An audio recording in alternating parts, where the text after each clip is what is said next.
আসুন প্রথমেই আমরা দেখি হিন্দু ধর্মগ্রন্থগুলোতে নবী মুহাম্মদ সাল্লাল্লাহু আলাইহি সাল্লাম সম্পর্কে কি বলা হয়েছে।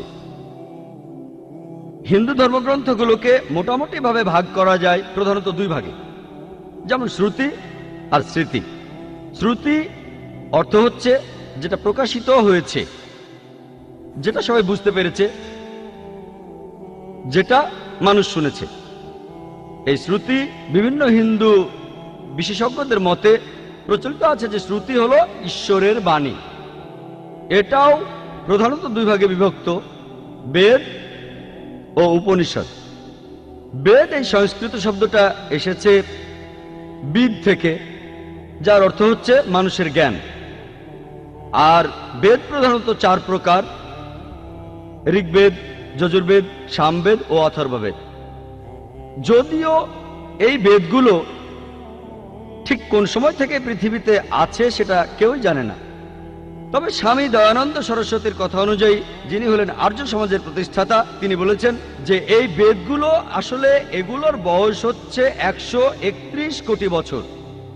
তবে এই বিশেষজ্ঞদের বেশিরভাগই তারা বলেন বেদের বয়স আনুমানিক 4000 বছর।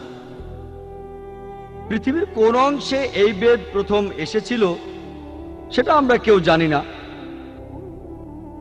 কার উপরে এটা নাজিল হয়েছিল সেটাও আমরা জানি না। যদিও এই সব ব্যাপারগুলো পরিষ্কার নয়, তারপরও হিন্দুরা মনে করে যে এটাই আল্লাহর বাণী, এটাই হলো সবচেয়ে বিশুদ্ধ আর পবিত্র ধর্মগ্রন্থ যাবতীয় হিন্দু ধর্মগ্রন্থগুলোর মধ্যে। এরপরে গুরুত্ব পাবে তাদের উপনিষদ। এসেছে সংস্কৃত শব্দ থেকে উপা, যার অর্থ কাছে, নি অর্থাৎ নিচে, সদ অর্থাৎ বসা, কাছে এসে নিচে বসা। এককালে শিষ্য ছাত্ররা বসত তাদের শিক্ষকদের পায়ের কাছে, এটাকে বলা হচ্ছে উপনিষদ।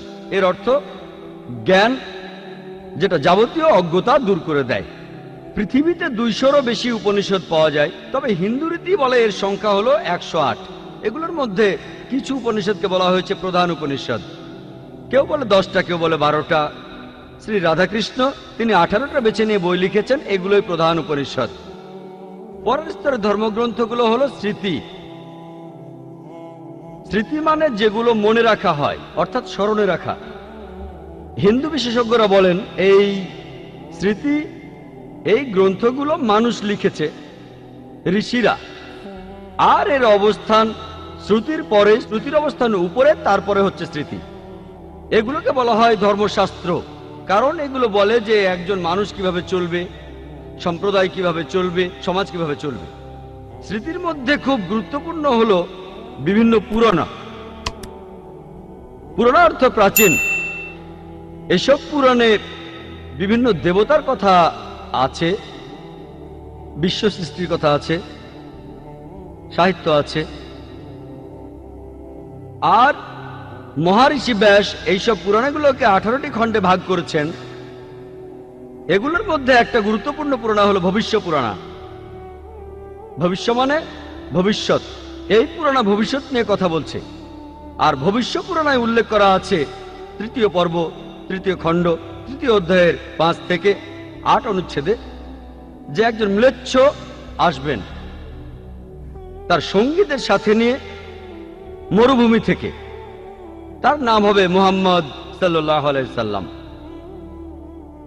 রাজা ভোজ এই দেবতুল্য মানুষকে স্নান করিয়ে পবিত্র করবেন আর তাকে স্বাগত জানাবেন সম্মানের সাথে, তার সাথে কথা বলবেন শ্রদ্ধার সাথে, আর বলবেন, হে মানুষ জাতির গর্ব, আপনি শয়তানকে হারানোর জন্য একটা বিশাল বাহিনী বানিয়েছেন।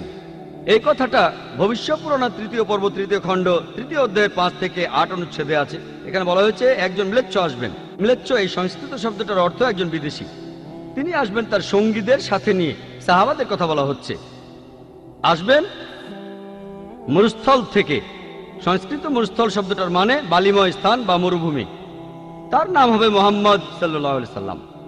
রাজা ভোজ এই বিদেশীর সাথে কথা বলবেন শ্রদ্ধার সাথে আর বলবেন, হে মানুষ জাতির গর্ব।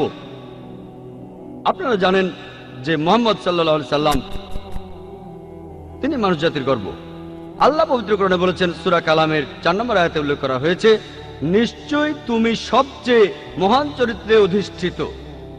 পবিত্র কোরআনে সূরা আহজাবের 21 নম্বর আয়াতে উল্লেখ করা হয়েছে, নিশ্চয়ই আল্লাহর রাসূল মুহাম্মদ সাল্লাল্লাহু আলাইহি সাল্লাম, তার মধ্যে তোমাদের জন্য উত্তম আদর্শ রয়েছে।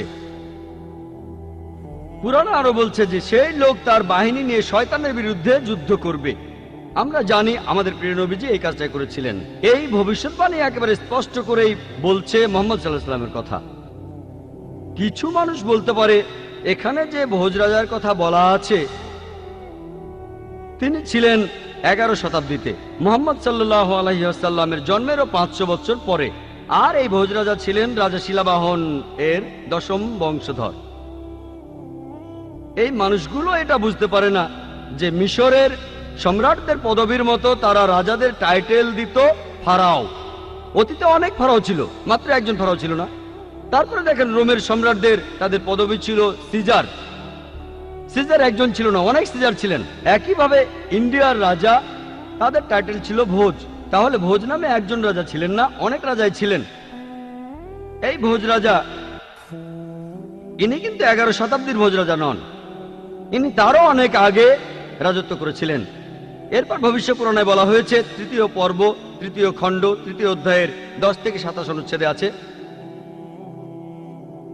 ম্লেচ্ছদের বসবাসের স্থান নষ্ট হয়ে গেছে। এখানে যে শত্রুরা আগে রাজত্ব করত, এখন সেখানে এসেছে আরো শক্তিশালী শত্রু। আমি একজন মানুষকে পাঠাবো যার নাম হবে মুহাম্মদ সাল্লাল্লাহু আলাইহি সাল্লাম। মানুষকে পরিচালিত করবেন সরল পথে। হে রাজা ভোজ, তুমি পিশাচদের রাজ্যে কখনোই যাবে না, কারণ আমি আমার দয়া দিয়েই তোমাকে পবিত্র করব। তারপর দেবতুল্য একজন মানুষ ভোজ রাজার কাছে আসলো, তারপর বলল যে আর্য ধর্ম এই পৃথিবীতে প্রতিষ্ঠিত হবে। এটা হবে ঈশ্বর পরমাত্মার আদেশে। আমার অনুসারীদের খাতনা দেওয়া থাকবে, তাদের মাথার পেছনে কোনো টিকি থাকবে না, তারা মুখে দাড়ি রাখবে, তারা একটা বিপ্লব করবে, তারা প্রার্থনার জন্য আহ্বান করবে, তারা সব হালাল খাবার খাবে, তারা বিভিন্ন পশুর মাংস খাবে, তবে এই লোকগুলো শূকরের মাংস খাবে না। তারা লতাপাতার মাধ্যমে নিজেদের পবিত্র করবে না, নিজেদের পবিত্র করবে যুদ্ধের মাধ্যমে। তাদের সম্প্রদায়কে বলা হবে মুসলমান। এই ভবিষ্যৎবাণী আর কারো কথা বলছে না, বলছে সর্বশেষ নবী মুহাম্মদ সাল্লাল্লাহু আলাইহি সাল্লামের কথা। বলা আছে, আমার অনুসারী তারাই হবে যে লোকদের খতনা দেওয়া থাকবে। আমরা জানি মুসলিমরা খতনা করে, তাদের মাথার পেছনে টিকি থাকবে না, অনেকে এটাকে বলে সিন্ডি, তাদের মুখে দাড়ি থাকবে, তারা একটা বিপ্লব করবে, তারা প্রার্থনার জন্য আহ্বান করবে। আজানের কথা বলা হচ্ছে, মুসলিমরা আজান দেয়, তারা সব হালাল খাবার খাবে, বিভিন্ন প্রাণীর মাংস খাবে, তবে তারা শূকরের মাংস খাবে না। আল্লাহ পবিত্র কোরআনে সব মিলিয়ে 4 জায়গায় বলেছেন। সূরা বাকারার 173 নম্বর আয়াতে উল্লেখ আছে, সূরা মাইদার 3 নম্বর আয়াতে উল্লেখ আছে, সূরা আনামের 145 নম্বর আয়াতে উল্লেখ আছে, এবং সূরা নাহালের 115 নম্বর আয়াতে উল্লেখ করা আছে, হুররিমাত আলাইকুম মাইতাতু ওয়াদ-দামু ওয়া লাহমুল খিনজির ওয়া মা উহিল্লা লিগাইরিল্লাহ বি। তোমাদের জন্য হারাম করা হয়েছে মৃত জন্তু, রক্ত, শূকর মাংস খাওয়া, এবং যে পশু জবাইকালে আল্লাহ ব্যতীত অন্য কারো নাম নেওয়া হয়েছে। যেহেতু পবিত্র কোরআনে বেশ কয়েকবার এই কথা বলা হয়েছে যে শূকরের মাংস খাওয়া হারাম, মুসলিমরা আমরা শূকর খাই না।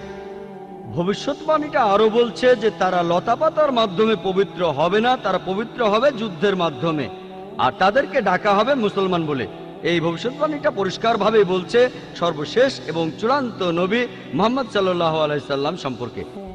এরপরে ভবিষ্যপুরাণে আরো উল্লেখ করা আছে, 3য় পর্ব 1ম খণ্ড 3য় অধ্যায়ের 21 থেকে 23 অনুচ্ছেদে বলা হয়েছে যে 7টা পবিত্র শহর কাশীতে, সেগুলো ভরে গেছে দুর্নীতিতে আর রাক্ষসে। সেই সময়ে ম্লেচ্ছদের দেশে ম্লেচ্ছ ধর্মের অনুসারী যারা আছে তারা ভালো মানুষ, তাদের মধ্যে সব ভালো গুণই আছে। আর এই দেশে দেখো সব ধরনের পাপই বিদ্যমান আছে। হে ঋষি, তোমার প্রভুর নামকে সমুন্নত রেখো। এখানে আসলে বলা হচ্ছে মুহাম্মদ সাল্লাল্লাহু আলাইহি সাল্লামের কথা, তার অনুসারীদের কথা। মুহাম্মদ সাল্লাল্লাহু আলাইহি সাল্লামের কথা বেদেও ভবিষ্যৎবাণী করা হয়েছে। অথর্ব বেদে বলা হয়েছে 20 নম্বর গ্রন্থে 127 নম্বর অনুচ্ছেদের 1 থেকে 14 নম্বর মন্ত্র, এটাকে বলা হয় কুন্টাক সুক্তাস। কুন্টাক অর্থ পেটের ভিতর লুকানো গ্রন্থি। তার মানে এই মন্ত্রগুলোর যে অর্থ সেটা লুকানো আছে, আপনারা পরে এগুলো সম্পর্কে জানতে পারবেন। কুনটাকের আরো একটা অর্থ দুর্দশা থেকে মুক্ত, আরেকটা অর্থ শান্তি। আর ইসলামেরও একই অর্থ। এর আরেকটা অর্থ হলো পৃথিবীর কেন্দ্র। আমরা জানি যে মক্কা শহরটা পৃথিবীর কেন্দ্র।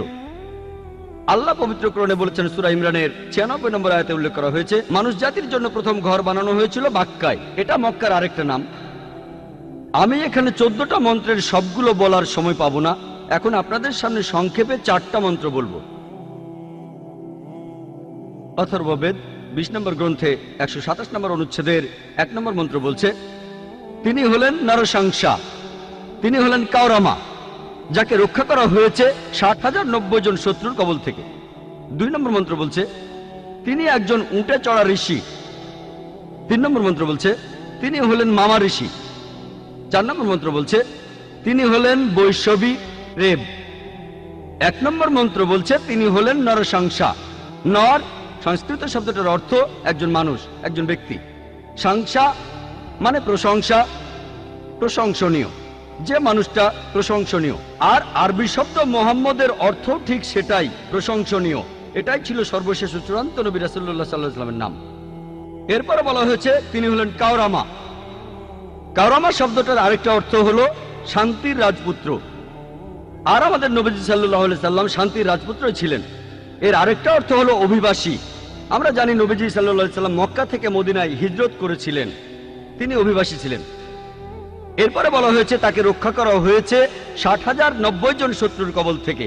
আমরা জানি সে সময় মক্কায় যেসব লোক নবীজি সাল্লাল্লাহু আলাইহি সাল্লামের বিরুদ্ধে ছিলেন তাদের সংখ্যা ছিল প্রায় 60,000। 2 নম্বর মন্ত্র বলছে, তিনি হবেন একজন উটে চড়া ঋষি। কোন ইন্ডিয়ান ঋষি অথবা ব্রাহ্মণ কখনোই উটের পিঠে চড়বেন না, কারণ উটে চড়া ব্রাহ্মণদের জন্য নিষিদ্ধ। মনুস্মৃতিতে উল্লেখ করা হয়েছে 11 নম্বর অধ্যায়ের 202 নম্বর অনুচ্ছেদে যে একজন ব্রাহ্মণ কোনো উট বা গাধার পিঠে চড়তে পারবেন না। সেজন্য ইনি হবেন এমন কেউ যিনি বিদেশি। 3 নম্বর মন্ত্র বলছে, তিনি মামা ঋষি বা মহাঋষি। মামা কেউ বলে থাকে মোহাম্মদ, কেউ বলে মহান ঋষি। 4 নম্বর মন্ত্র বলছে, তিনি হলেন রেব। রেব অর্থ যে প্রশংসা করে। আমাদের নবীজি সাল্লাল্লাহু আলাইহি সাল্লামের আরেকটা নাম হলো আহম্মদ, যে প্রশংসা করে। এটার আরবি হলো আহম্মদ। এটা ছিল আমাদের নবীজি সাল্লাল্লাহু আলাইহি সাল্লামের আরেকটা নাম। অথর্ববেদে মুহাম্মদ সাল্লাল্লাহু আলাইহি সাল্লাম সম্পর্কে আরো ভবিষ্যৎবাণী আছে। 20 নম্বর গ্রন্থে 21 নম্বর অনুচ্ছেদের 6 নম্বর মন্ত্র বলা হয়েছে, এখানে আহজাবের যুদ্ধের কথা বলা হয়েছে।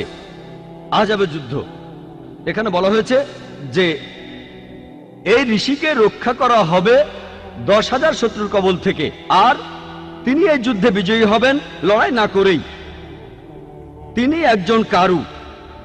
এখন সংস্কৃত শব্দ কারু অর্থাৎ যে ব্যক্তি প্রশংসা করে। আরবি করলে যেটা হবে আহম্মদ, যেটা আমাদের নবীজির আরেকটা নাম। বলা হয়েছে তিনি লড়াই না করেই এই যুদ্ধে জিতবেন, অর্থাৎ আহজাবের যুদ্ধের কথা, যেখানে লড়াই না করেই মুসলিমরা জিতেছিল। আমরা জানি যে সেই যুদ্ধে শত্রুপক্ষের লোকজন ছিল প্রায় 10,000।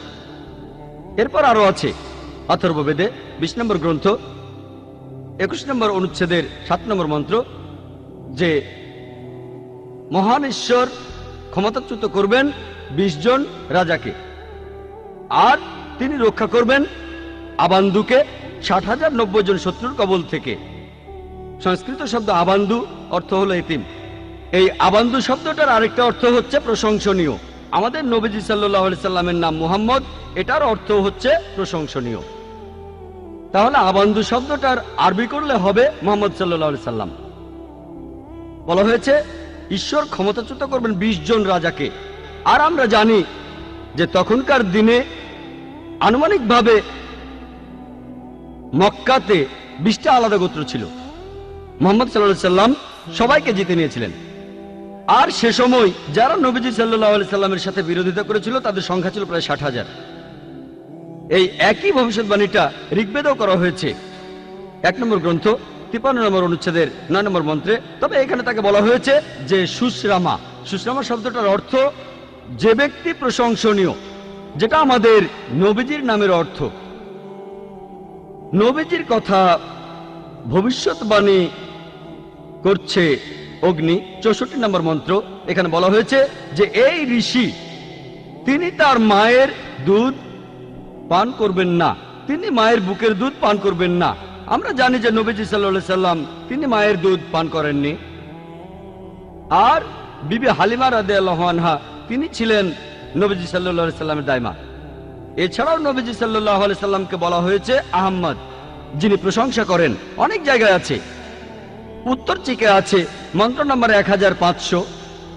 এরপর ইন্দ্র 2 নম্বর অধ্যায়ের 152 নম্বর মন্ত্রে, যজুর্বেদের 31 নম্বর অধ্যায়ের 18 নম্বর অনুচ্ছেদে, ঋগ্বেদে 8 নম্বর গ্রন্থ 6 নম্বর অনুচ্ছেদের 10 নম্বর মন্ত্রে, অথর্ববেদে 8 নম্বর গ্রন্থ 5 নম্বর অনুচ্ছেদের 16 নম্বর মন্ত্রে, অথর্ববেদে 20 নম্বর গ্রন্থ 126 নম্বর অনুচ্ছেদের 14 নম্বর মন্ত্রে আছে নবীজি মুহাম্মদ সাল্লাল্লাহু আলাইহি সাল্লামকে আহমেদ বলে ডাকার পাশাপাশি অনেক জায়গায় তাকে আরেকটা নামে ডাকা হয়েছে, সেটা নরসাংসা।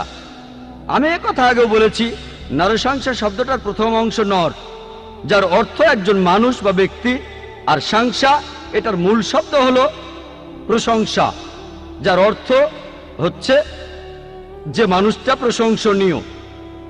তাহলে নবীজি মুহাম্মদ সাল্লাল্লাহু আলাইহি সাল্লামকে নরসাংসা অর্থাৎ মোহাম্মদ বলে হিন্দু বিভিন্ন ধর্মগ্রন্থের অনেক জায়গায় উল্লেখ করা হয়েছে। ঋগ্বেদে 1 নম্বর গ্রন্থ 13 নম্বর অনুচ্ছেদের 3 নম্বর মন্ত্রে, ঋগ্বেদের 1 নম্বর গ্রন্থ 18 নম্বর অনুচ্ছেদের 9 নম্বর মন্ত্রে, ঋগ্বেদের 1 নম্বর গ্রন্থ 106 নম্বর অনুচ্ছেদের 4 নম্বর মন্ত্রে, ঋগ্বেদে 1 নম্বর গ্রন্থ 142 নম্বর অনুচ্ছেদের 3 নম্বর মন্ত্রে, ঋগ্বেদে 2 নম্বর গ্রন্থ 3 নম্বর অনুচ্ছেদের 2 নম্বর মন্ত্রে, ঋগ্বেদে 5 নম্বর গ্রন্থ 5 নম্বর অনুচ্ছেদের 2 নম্বর মন্ত্রে, ঋগ্বেদে 7 নম্বর গ্রন্থ 2য় অনুচ্ছেদের 2য় মন্ত্রে, ঋগ্বেদে 10 নম্বর গ্রন্থ 64 নম্বর অনুচ্ছেদের 3 নম্বর মন্ত্রে, ঋগ্বেদে 10 নম্বর গ্রন্থ 182 নম্বর অনুচ্ছেদের 2 নম্বর মন্ত্রে, যজুর্বেদে 20 নম্বর অধ্যায়ের 37 অনুচ্ছেদে, যজুর্বেদে 20 নম্বর অধ্যায়ের 57 অনুচ্ছেদে, যজুর্বেদের 21 অধ্যায়ের 31 অনুচ্ছেদে, যজুর্বেদের 21 অধ্যায়ের 55 অনুচ্ছেদে, যজুর্বেদের 28 অধ্যায়ের 2 অনুচ্ছেদে, যজুর্বেদের 28 অধ্যায়ের 19 অনুচ্ছেদে, যজুর্বেদে 28 অধ্যায়ের 42 নম্বর অনুচ্ছেদে। এভাবে সারাদিন শুধু রেফারেন্সই দিয়ে যেতে পারেন যে হিন্দু ধর্মগ্রন্থে এই সব জায়গায় আমাদের নবীজির নাম উল্লেখ করা হয়েছে। হাতে সময় কম না হলে শুধু হিন্দু ধর্মগ্রন্থে মুহাম্মদ সাল্লাল্লাহু আলাইহি সাল্লামের বর্ণনা নিয়ে একটা লেকচার দেওয়া যেত। যেহেতু হাতে সময় কম, তাই আর একটা ভবিষ্যৎবাণীর কথা বলবো হিন্দু ধর্মগ্রন্থে মুহাম্মদ সাল্লাল্লাহু আলাইহি সাল্লামের বর্ণনা নিয়ে, যেটা হলো কল্কি অবতার। এটার উল্লেখ আছে ভগবত পুরাণায় 12 নম্বর খণ্ড 2য় অধ্যায়ের 18 থেকে 20 নম্বর অনুচ্ছেদে বলা হয়েছে যে বিষ্ণু ইয়াস নামে একজনের ঘরে যে মহৎ হৃদয়ের ব্রাহ্মণ, যে শাম্বালা নামের একটা গ্রামের প্রধান, তার ঘরে জন্মাবে কল্কি। তাকে ঈশ্বর দেবেন উৎকৃষ্ট গুণাবলী, আর ঈশ্বর তাকে দেবেন 8টা অলৌকিক শক্তি। তিনি চড়বেন একটা সাদা ঘোড়ায়, তার ডান হাতে থাকবে একটি তরবারি। এরপর ভগবত পুরাণায় উল্লেখ করা হয়েছে 1 নম্বর খণ্ড 3য় অধ্যায়ের 25 নম্বর মন্ত্রে যে কলিযুগে যখন রাজারা হবে ডাকাতের মতো, কলিযুগে যখন রাজারা হবে ডাকাতের মতো, সেই সময় বিষ্ণু ইয়াসের ঘরে জন্মগ্রহণ করবে কল্কি। এছাড়াও কল্কি পুরাণায় উল্লেখ করা হয়েছে 2য় অধ্যায়ের 4 নম্বর মন্ত্রে বলা হয়েছে যে বিষ্ণু ইয়াস নামে এক ব্যক্তির ঘরে, যিনি মহৎ হৃদয় ব্রাহ্মণ, যিনি শাম্বালা গ্রামের প্রধান, তার ঘরে জন্মাবে কল্কি। কল্কি পুরাণায় বলা হয়েছে 2য় অধ্যায়ের 5 নম্বর মন্ত্রে কল্কিকে সাহায্য করবে 4 জন সহচর পাপীদের বিরুদ্ধে লড়াই করার জন্য। কল্কি পুরাণায় বলা হয়েছে 2য় অধ্যায়ের 7 নম্বর মন্ত্রে কল্কি অবতারকে যুদ্ধক্ষেত্রে দেবদূত বা ফেরেশতারা সাহায্য করবে। কল্কি পুরাণায় 2য় অধ্যায়ের 11 নম্বর মন্ত্রে বলা হয়েছে যে বিষ্ণু ইয়াস নামে এক ব্যক্তির ঘরে জন্ম নেবে সুমতির গর্ভে। কল্কি পুরাণায় 2য় অধ্যায়ের 15 নম্বর মন্ত্রে উল্লেখ করা হয়েছে যে তিনি মাধব মাসের 12 দিনে জন্মগ্রহণ করবেন। এক কথায় হিন্দু ধর্মগ্রন্থের এই কথাগুলি কল্কি অবতার সম্পর্কে বলছে। আমি এবারে এই কথাগুলি আবারও সাজিয়ে আর সংক্ষেপে বলছি। 1 নম্বর পয়েন্ট, তার বাবার নাম হবে বিষ্ণু ইয়াস। বিষ্ণু মানে ঈশ্বর, ইয়াস এর মানে ভৃত্য, অর্থাৎ ঈশ্বরের ভৃত্য। যদি এটার আরবি করেন সেটা হবে আব্দুল্লাহ, অর্থাৎ আমাদের নবীজি সাল্লাল্লাহু আলাইহি সাল্লামের বাবা।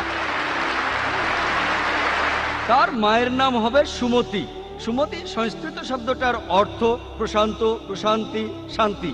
এটার আরবি করলে হবে আমিনা, অর্থাৎ আমাদের নবীজি সাল্লাল্লাহু আলাইহি সাল্লামের মা। বলা হয়েছে তিনি জন্মগ্রহণ করবেন সাম্বালা নামে একটি গ্রামে। সাম্বালা মানে একটি প্রশান্ত এবং শান্তির জায়গা। আমরা জানি মক্কাকে বলা হয় দারুল আমান, অর্থাৎ শান্তির ঘর। নবীজি সাল্লাল্লাহু আলাইহি সাল্লাম জন্মেছিলেন মক্কায়। এরপরে বলা হয়েছে যে তিনি সাম্বালা গ্রামের প্রধানের ঘরে জন্মগ্রহণ করবেন। আমরা জানি যে নবীজি মুহাম্মদ সাল্লাল্লাহু আলাইহি সাল্লাম মক্কার প্রধান ব্যক্তির ঘরে জন্মেছিলেন। এরপরে বলা হয়েছে তিনি মাধব মাসের দ্বাদশ দিনে জন্মাবেন। আমরা জানি যে মুহাম্মদ সাল্লাল্লাহু আলাইহি সাল্লাম রবিউল আউয়াল মাসের 12 তারিখে জন্মেছিলেন। আরো বলা হয়েছে যে তিনি হবেন শেষ ঋষি, শেষ নবী, অন্তিম ঋষি। আমরা জানি পবিত্র কোরআনে সূরা আহজাবের 40 নম্বর আয়াতে উল্লেখ করা হয়েছে, মা কানা মুহাম্মাদুন আবা আহাদিম মিন রিজালিকুম ওয়ালাকি রাসূলুল্লাহ ওয়া খাতামুন নবিয়্যিন ওয়া কানা আল্লাহু বিকুল্লি শাইইন আলিমা। মুহাম্মদ সাল্লাল্লাহু আলাইহি সাল্লাম তোমাদের মধ্যে কোনো পুরুষের পিতা নয়, তবে তিনি আল্লাহর প্রেরিত রাসূল এবং তিনি নবুয়তের সিলমোহর।